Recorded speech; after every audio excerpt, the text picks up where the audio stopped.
Om Swastiastu. Perkenalkan, nama saya Budi Masaditya Purnama, absen 16 dengan NIM 2115124080 dari kelas 6E MPK. Di sini saya akan menjelaskan tentang etika bernegosiasi. Yang pertama ada pendahuluan. Di dalam kehidupan sehari-hari, agar kita sering melakukan negosiasi, baik dalam bisnis maupun bidang kehidupan lainnya. Negosiasi bisnis adalah merupakan pertemuan tahap muka antara dua orang atau dua kelompok pengusaha untuk melakukan serangkaian tawar-menawar yang berkesinambungan mengenai suatu objek niaga tertentu yang bertujuan untuk mencapai suatu perjanjian dalam suatu kontrak dagang.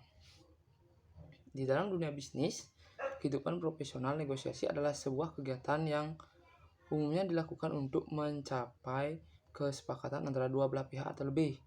Namun, keberhasilan sebuah negosiasi tidak hanya ditentukan oleh kemampuan untuk merunding kesepakatan mengutamakan secara materi, tetapi juga oleh seberapa baik etika dipertahankan dalam proses tersebut.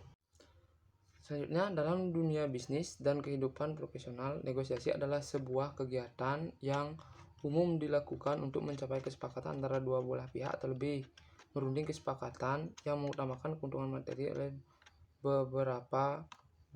seberapa baik etika dipertahankan dalam proses tersebut. Penting untuk diingat bahwa setiap keputusan yang diambil dalam negosiasi memiliki dampak tidak hanya baik bagi yang terlibat secara langsung, tetapi bagi stakeholder lainnya dan masyarakat pada umumnya. Oleh karena itu, mempertimbangkan aspek-aspek etika dalam setiap langkah negosiasi adalah kunci untuk memastikan bahwa kesepakatan yang dicapai tidak hanya menguntungkan secara finansial, tetapi juga adil dan bertanggung jawab. Hal ini melibatkan pengambilan keputusan dan mempertimbangkan berbagai faktor, termasuk nilai-nilai pribadi, kepentingan bisnis, dan dampak sosial. Dengan demikian, tujuan dari etika dalam bernegosiasi untuk memberikan pemahaman yang lebih dalam tentang pentingnya etika dalam negosiasi, mengidentifikasi dimensi-dimensi utama dari etika yang muncul dalam konteks tersebut, serta menyediakan kerangka pikir yang berguna untuk membuat keputusan yang etis dan bertanggung jawab dalam setiap bernegosiasi. Yang selanjutnya ada definisi etika bisnis. Etika bisnis adalah serangkaian prinsip moral yang membimbing perilaku dan pengambilan keputusan dalam konteks bisnis. Etika bisnis mengatur bagaimana perusahaan dan individu di dalam perusahaan seharusnya bertindak dalam situasi yang melibatkan pertimbangan moral dengan tujuan untuk mencapai hasil yang adil dan transparan. Baik, selanjutnya ada prinsip dasar etika bisnis. Prinsip dasar etika bisnis yang pertama yaitu kejujuran dan transparansi, yaitu bisnis yang beroperasi harus dengan jujur dan transparan, memastikan bahwa semua informasi yang relevan diberikan kepada pemangku kepentingan tanpa menyesatkan dan menyembunyikan kebenaran. Yang kedua, integrasi, mempertahankan konsistensi antara kata-kata dan tindakan. Yang ketiga ada keadilan. Bisnis harus memperlakukan semua pemangku kepentingan dengan adil tanpa diskriminasi atau perlakuan yang tidak adil. Yang keempat ada tanggung jawab. Bisnis harus bertanggung jawab atas dampak dan tindakan mereka terhadap pemangku kepentingan dan lingkungan. Yang kelima ada menghormati hak-hak individu. Menghargai hak asasi manusia dan hak-hak individu lainnya adalah semua keputusan bisnis dan interaksi. Dan selanjutnya yang keenam ada keberlanjutan. Itu mengambil langkah-langkah untuk memastikan bahwa operasi bisnis berkelanjutan secara lingkungan dan sosial. Yang terakhir ada akuntabilitas. Perusahaan harus akuntabel dan tindakan dan keputusan mereka dan bersedia bertanggung jawab jika terjadi kesalahan atau pelanggaran etika. Selanjutnya ada kepatuhan hukum dan regulasi. Kepatuhan terhadap regulasi hukum dalam bisnis berarti mematuhi semua hukum, peraturan, dan standar yang berlaku di wilayah operasinya. Ini mencakup berbagai aspek seperti yang pertama, peraturan perdagangan dan bisnis, mematuhi hukum yang mengatur kegiatan perdagangan, persaingan, kontrak, dan kewajiban bisnis lainnya. Yang kedua ada hukum ketenaga kerjaan, yaitu mematuhi persyaratan yang melindungi hak-hak pekerja, termasuk upah minimum, jam kerja, kondisi kerja, dan hak-hak serikat pekerja. Yang ketiga ada hukum pajak, memenuhi kewajiban pajak dengan benar, termasuk pelaporan dan pembayaran pajak tepat waktu.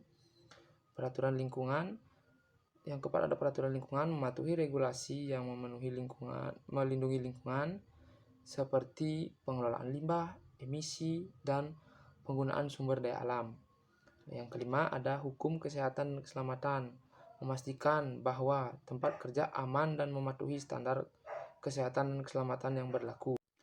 Baik, selanjutnya ada keselamatan kerja dan tanggung jawab perusahaan terhadap pekerja. Dalam etika bisnis, keselamatan kerja dan tanggung jawab terhadap pekerja sangat penting. Perusahaan harus menyediakan lingkungan kerja yang aman dan selamat dengan mematuhi standar keselamatan yang berlaku. Ini termasuk memberikan pelatihan, peralatan yang memadai, dan prosedur respon darurat. Dengan mematuhi prinsip-prinsip ini, perusahaan dapat menciptakan lingkungan kerja yang positif, meningkatkan kesejahteraan karyawan, dan membangun reputasi yang baik. Selanjutnya ada tanggung jawab perusahaan terhadap pekerja. Tanggung jawab perusahaan terhadap pekerja mencakup beberapa aspek penting yang memastikan kesejahteraan dan perlakuan adil terhadap setiap karyawan. Perusahaan harus menyediakan kondisi kerja yang layak dan manusiawi, lingkungan kerja yang aman dan sehat. Ini berarti mematuhi standar keselamatan kerja, mematuhi standar keselamatan kerja, memberikan upah yang adil, termasuk asuransi kesehatan dan tunjangan lainnya. Ada tanggung jawab utama perusahaan, dukungan terhadap perkembangan profesional, dan pelatihan juga penting untuk meningkatkan keterampilan dan karir karyawan. Selanjutnya ada transparansi dan integritas dalam penawaran proyek dan pelaksanaan. Transparansi dan integrasi dalam penawaran proyek sangat penting untuk membangun kepercayaan dan reputasi yang baik di dalam dunia bisnis. Transparansi di antara lain: 1. Pengungkapan informasi, 2. Proses yang terbuka, 3. Dan terakhir dokumentasi. Dan selanjutnya ada integrasi. Yang pertama ada jujur, menyampaikan informasi dengan jujur. Yang kedua, kepatuhan terhadap janji. Yang ketiga, pengelolaan konflik kepentingan. Yang keempat, etika yang profesional. Dengan menerapkan transparansi dan integrasi, perusahaan dapat memastikan bahwa proses penawaran proyek berjalan dengan adil dan efisien, serta pelaksanaan proyek sesuai dengan standar yang telah ditetapkan. Dan berikutnya ada salah satu contoh pelanggaran etika bisnis yang saya dapat, yaitu kasus Enron Corporation. Adalah sebuah perusahaan energi yang berbasis Houston, Texas. Adalah salah satu perusahaan terbesar yang paling inovatif pada masanya. Namun pada 2021, Enron terlibat dalam salah satu skandal keuangan terbesar dalam sejarah Amerika Serikat. Pelanggaran etika yang dilakukan oleh Enron antara lain: yang pertama, transparansi dan kejujuran. Enron gagal memberikan informasi yang akurat dan transparan kepada investor dan pemangku kepentingan lainnya. Mereka menyembunyikan utang besar dan mencatat pendapatan yang tidak ada. Yang kedua ada integritas. Manajemen Enron, termasuk CEO dan CFO, berbohong tentang kesehatan keuangan perusahaan dan terus mempromosikan saham perusahaan kepada publik meskipun mereka tahu bahwa perusahaan sedang menghadapi kesulitan keuangan yang serius. Yang terakhir ada yang ketiga, akuntabilitas. Dewan Direksi Enron gagal menjalankan tanggung jawab pengawasan mereka dengan benar dan membiarkan praktik akuntansi yang menipu terjadi. Serta dampak-dampak yang terjadi antara lain: kebangkrutan, kerugian finansial, dan kepercayaan publik. Pembelajaran yang saya dapat dari kasus tersebut adalah yang pertama, pentingnya transparansi. Informasi yang akurat itu sangat penting untuk menjaga kepercayaan investor terhadap pemangku kepentingan lainnya. Yang kedua adalah akuntabilitas manajemen.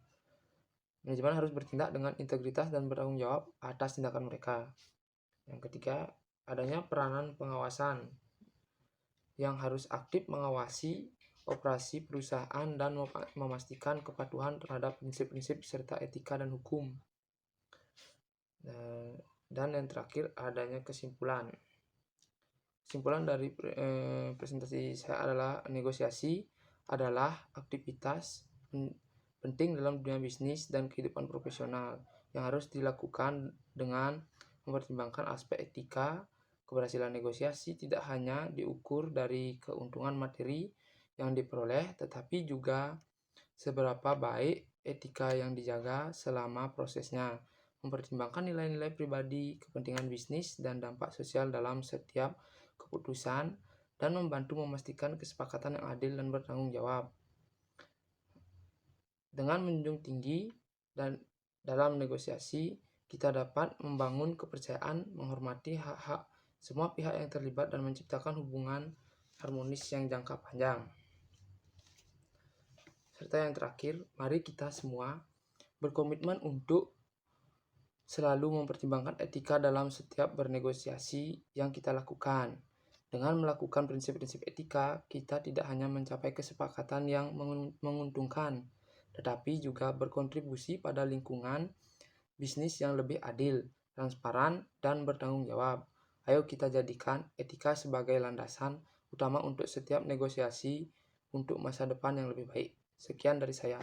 Om Santi Santi Santi Om.